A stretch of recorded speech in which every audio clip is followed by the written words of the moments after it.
जय हिंद। 100 शब्द प्रति डिक्टेशन स्टार्ट। श्रीनगर में आतंकवादियों ने फिर एक पुलिस वाले को मार डाला।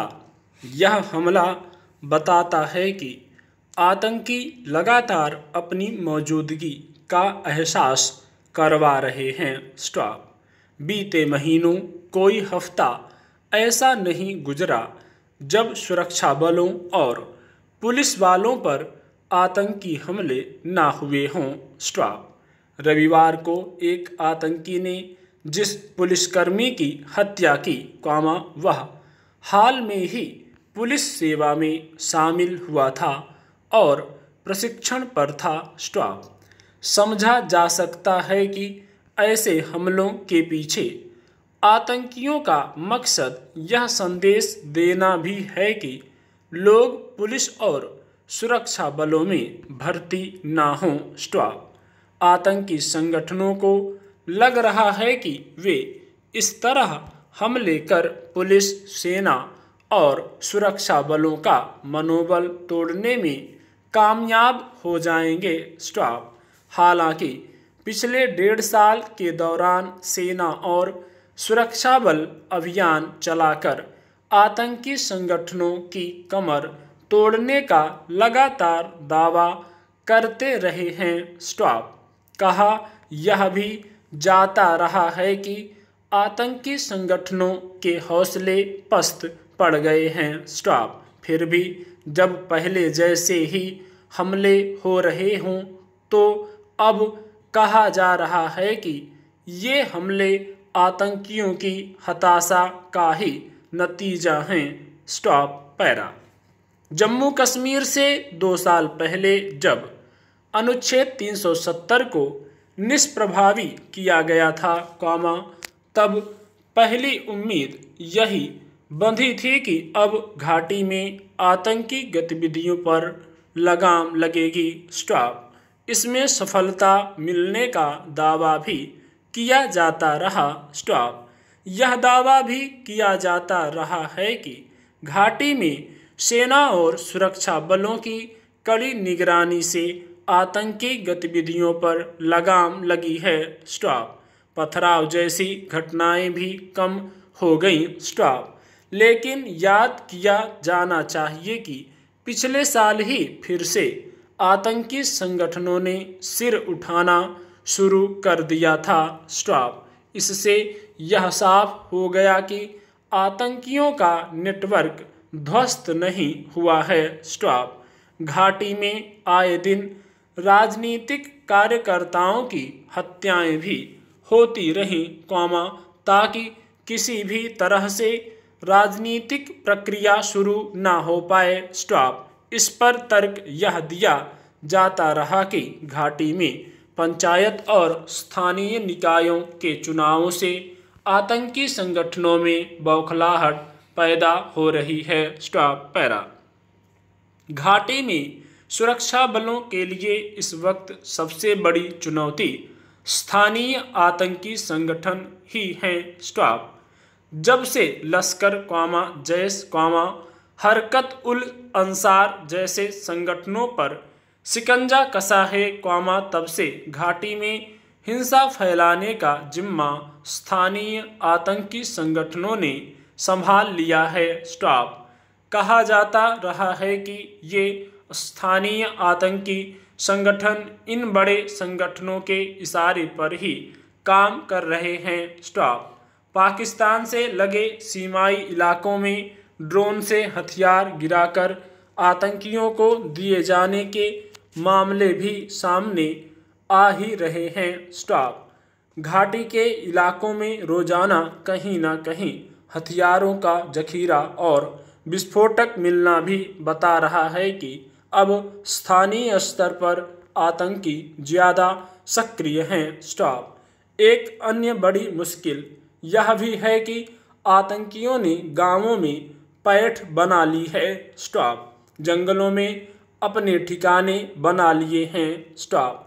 ऐसे में उन्हें पकड़ पाना आसान नहीं होता। स्टॉप। ऐसी भी खबरें हैं कि आतंकी संगठन गांव के लड़कों को अपने साथ शामिल कर रहे हैं। स्टॉप।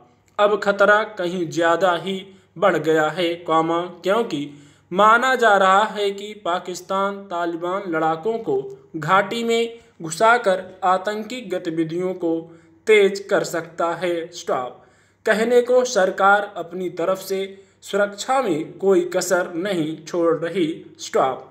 पर रविवार को श्रीनगर में पुलिसकर्मी की हत्या बताती है कि स्थानीय स्तर पर आतंकियों के बढ़ते हमले कहीं ज़्यादा बड़ी चुनौती बनते जा रहे हैं। Stop para.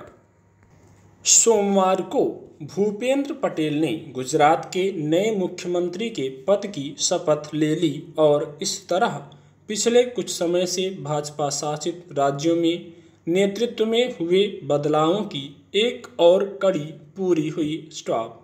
दरअसल शनिवार को अचानक ही विजय रूपाणी ने मुख्यमंत्री पद से इस्तीफा दे दिया था और उसके बाद राज्य की कमान भूपेंद्र पटेल के हाथों में दी गई। स्टॉप। राजनीतिक उथल पुथल या किसी बड़ी वजह के स्पष्ट होने पर ऐसे बदलावों को सहजता से देखा जाना जाता है, लेकिन गुजरात में सत्ता और प्रशासन के स्तर पर फिलहाल ऐसा कोई टकराव नहीं देखा गया था, जिसमें किसी स्तर पर नेतृत्व को कटघरे में खड़ा किया गया हो या पार्टी में ऐसे परिवर्तन की मांग की गई हो। स्टॉप।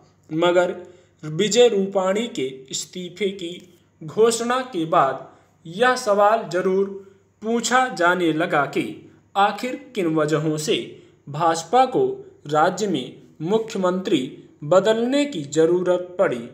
स्टॉप। चूंकि कोई प्रत्यक्ष कारण नहीं बताया गया, इसलिए फिलहाल इसे भाजपा के भीतर शीर्ष स्तर पर किए गए ऐसे फैसले के तौर पर देखा जाएगा, जिसमें भावी चुनाव में पार्टी को जनता के समर्थन का ध्यान रखा गया है। स्टॉप। इसके बावजूद, अलग अलग खेमों के बीच आंतरिक खींचतान की संभावना से इनकार नहीं किया जा सकता है। Stop para. गौरतलब है कि गुजरात में विधानसभा चुनावों में अब 15 महीने रह गए हैं। स्टॉप। आमतौर पर पार्टियां चुनावों में अपनी पार्टी और खासतौर पर नेतृत्व के कामकाज के आधार पर जनता से वोट मांगती हैं। स्टॉप। लेकिन राज्य में भावी चुनावों में मिलने वाले समर्थन के मोर्चे पर भाजपा के अंदरूनी हलकों में शायद यह माना गया होगा कि नेतृत्व में बदलाव जरूरी है। स्टॉप। यूं पिछले कुछ सालों से भाजपा का मुख्य चुनावी नारा विकास ही रहा है, लेकिन गुजरात में इन दावों के बरक्स बदलते समीकरणों के मद्देनजर पार्टी को उसी मुताबिक अपना दांव चलना जरूरी लगा होगा। स्टॉप। यह किसी से छिपा नहीं है कि पाटीदार आंदोलन के दौरान उभरे हार्दिक पटेल पिछले कुछ समय से राज्य की राजनीति में एक दमदार चेहरे के रूप में देखे जाने लगे हैं। स्टॉप। साथ ही, चूंकि पिछले चुनाव में उनका असर साफ दिखा था, इसलिए संभव है कि वे भावी विधानसभा चुनावों में भाजपा के लिए चुनौती साबित हों। स्टॉप। समाज के किसी एक शक्ति केंद्र के उभरने के बाद जन समर्थन के बाकी हिस्से पर भी उसका असर पड़ता है। स्टॉप। शायद यही वजह है कि भाजपा को इसी राजनीतिक केंद्र के लिहाज से भूपेंद्र पटेल का चेहरा आगे करने की जरूरत महसूस हुई। Stop para. यूं यह किसी पार्टी का अंदरूनी मामला है कि वह सत्ता के ढांचे में अपने सदस्यों और नेताओं की कैसी भूमिकाएं तय करती है, लेकिन इसके समांतर जब एक प्रकृति की घटनाएं सामने आने लगती हैं, तब राजनीतिक विश्लेषकों सहित आम जनता का भी ध्यान उस ओर जाने लगता है। स्टॉप।